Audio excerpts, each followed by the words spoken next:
আর বেশি কয়েকদিন বাকি নেই, আর বেশি কয়েকদিন বাকি নেই, হয়তো 10-15 দিন বাকি আছে, এটা শেষ হয়ে যাবে। তারপরে জিলহজ শুরু হবে। জিলহজের 10 রাত্র 10 দিন নেয়ামতের শুকরিয়া আদায় করার বিরাট বড় সুযোগ নিয়ে আসতেছে। যে বুঝলাম তুমি সারা বছর ব্যস্ত থাকো, আর ব্যস্ততা মানুষকে অনেক কিছু ভুলায় দেয়, ঠিক না? কি বলেন? ব্যস্ততা মানুষকে অনেক কিছু ভুলায় দেয়। আল্লাহ বলে মেনে নিলাম, তোমাকে ভুলায় দিল। আল্লাহ শুকরিয়া আদায় করার সুযোগ এনে দিতেছে। জিলহজের প্রথম 10 রাত্র 1 তারিখ থেকে নিয়ে 10 তারিখ পর্যন্ত, এই যে 10 রাত্র ওয়ালায়ালিন আশর, এই 10 রাত্র 10 লাইলাতুল কদরের সমান। সুবহানাল্লাহ। রাতের ইবাদত লাইলাতুল কদরের সমান।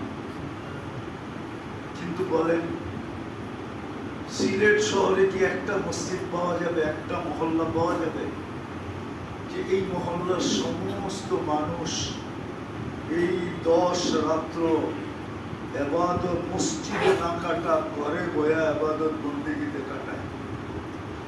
বা আমরা এখানে কেউ বলি যে না আমি কাটাই? আমরা তো কাটাই না। দিনের ইবাদত 1 বছরের সমান। কত? একদিনের ইবাদত দিন। দিনের ইবাদত কত? 1 বছরের সমান। এক রোজা 1 বছরের রোজার সমান। সে যেন 1 বছর রোজা রাখলো। শুকরিয়া আদায় করার সুযোগ। নাইলে কিন্তু হিসাব মিলাই দিতে হবে। হিসাব কিন্তু মিলাইতে হবে। আপনি আজকে বিনা পয়সায় ভোগ করতেছেন, আমিও মানি, আমিও করতেছি, আমিও মানি, কিন্তু একদিন হিসাব মিলাই দিতে হবে।